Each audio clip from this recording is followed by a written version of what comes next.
அதிமுகவில் தற்போது தினகரன் தலைமையில் 3வது அணி உருவாகியுள்ளது. இந்த அணிகளால் முதல்வர் பழனிசாமியின் அரசு பெரும்பான்மை பலத்தை இழக்குமா என்ற சந்தேகம் ஏற்பட்டுள்ளது. முன்னாள் முதல்வர் ஜெயலலிதா மறைவுக்கு பின் அதிமுகவில் பிளவு ஏற்பட்டது. முதல்வர் பதவிக்கு சசிகலா ஆசைப்பட்டதால் அவருக்கு எதிராக ஓ. பன்னீர்செல்வம் போர்க்கொடி தூக்கினார்.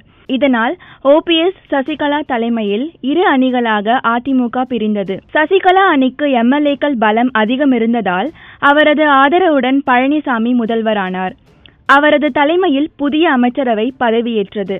தற்போது முதல்வர் பழனிசாமிக்கு ஆதரவாக உள்ள அமைச்சர்கள் சிலர் சசிகலாவின் சகோதரர் திவாகரனுக்கு ஆதரவாக செயல்பட்டு வருகின்றனர். இந்த பரபரப்பான சூழலில் தமிழக சட்டப்பேரவை வரும் 14ஆம் தேதி கூடுகிறது. அதிமுகவில் ஏற்பட்டுள்ள இந்த குழப்பம் பேரவை கூட்டத்திலும் எதிரொலிக்க வாய்ப்புள்ளது.